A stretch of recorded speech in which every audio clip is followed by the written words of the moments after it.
საქართველოს კათოლიკოს პატრიარქი აზერბაიჯანში გაემგზავრა ილია მეორე ბაქოში საიუბილეო ღონისძიებებს დაესწრება. ბაქოში შედგება ილია მეორის და რუსეთის პატრიარქის აუდიენცია წეს უწმინდესის და კირილის პირველი შეხვედრა იქნება მას შემდეგ, რაც რუსეთის ეკლესიის წინამძღვარი პატრიარქა დაკურთხეს. თბილისის საერთაშორისო აეროპორტში სოფო ხუციშვილი იმყოფება, რომელიც დაგეგმილი შეხვედრების შესახებ საუბრებს. სოფო გისმენთ. საქართველოს კათოლიკოს პატრიარქმა თბილისი რამდენიმე წუთის წინ დატოვა, რამდენადაც ცნობილია, ის გაემგზავრა 5 ნოემბერს დაგეგმილ ღონისძიებებში მონაწილეობის მისაღებად.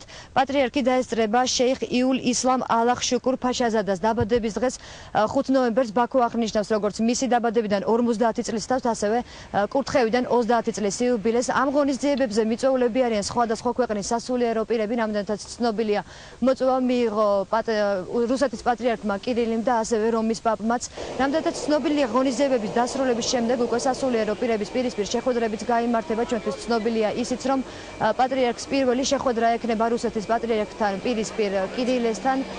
ხვალინდელ ღონისძიებებს დაესწრებიან სხვადასხვა სასულიერო პირები, როგორც უკვე გითხარით, და რამდენიმე დღე დარჩება პატრიარქი ბაქოში.